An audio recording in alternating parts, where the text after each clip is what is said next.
দেশীয় খেলা খো খো খেলার প্রতি আগ্রহ বৃদ্ধির লক্ষ্যে আন্তঃজেলা খো খো প্রতিযোগিতা অনুষ্ঠিত হলো কালিয়াগঞ্জে।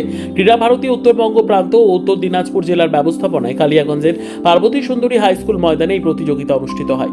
অনূর্ধ্ব 14 বিভাগে এই খো খো প্রতিযোগিতায় জেলার বিভিন্ন প্রান্ত থেকে 5টি বালক এবং 6টি বালিকার দল অংশগ্রহণ করেছিল। ক্রীড়া ভারতী উত্তরবঙ্গ প্রান্তের মিঠুন সাহা বলেন, বিশ্ব যোগ দিবসে এই খো খো প্রতিযোগিতার উদ্দেশ্য হচ্ছে ছেলেমেয়েদের মাঠমুখী করা।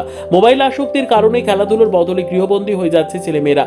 খেলার মাঠ খালি পড়ে থাকছে। মানসিক বিকাশ ও শারীরিক সক্ষমতা বৃদ্ধির জন্য খেলাধুলো অত্যন্ত জরুরি। তাই বিশ্ব যোগ দিবসে স্বদেশী খেলা খো খো প্রতিযোগিতার আয়োজন করা হয়েছে। ভারত মাতা ও বজরংবলীর ছবিতে পুষ্পার্ঘ অর্পণ করে খেলার সূচনা হয়। এই প্রতিযোগিতায় অংশগ্রহণ করা সমস্ত বিজয়ী ও রানার্স দলকে ট্রফি ও মেমেন্টো প্রদান করা হবে।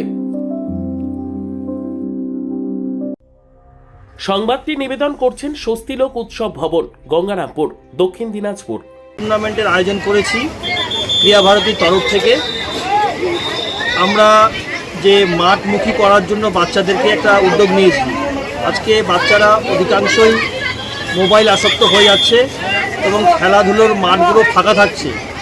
তাই স্বদেশী খেলা আমাদেরকে আবার পুনরুদ্ধার করতে হবে এবং মাঠমুখী করতে হবে, বাচ্চাদেরকে খেলায় উদ্বুদ্ধ করতে হবে। তার জন্য আমরা ক্রীড়া ভারতীর তরফ থেকে একটি উদ্যোগ নিয়েছি।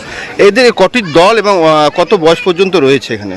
অনূর্ধ্ব 14 পর্যন্ত এই মুহূর্তে আছে। তার মধ্যে 6টি মহিলা এবং 5টি পুরুষদের টিম আছে। তাদেরকে আমরা দুপুরে একটু ভোজনের ব্যবস্থা করতে পেরেছি, তার জন্য আমরা খুব আনন্দিত। ব্যুরো রিপোর্ট, উত্তর বাংলা সংবাদ।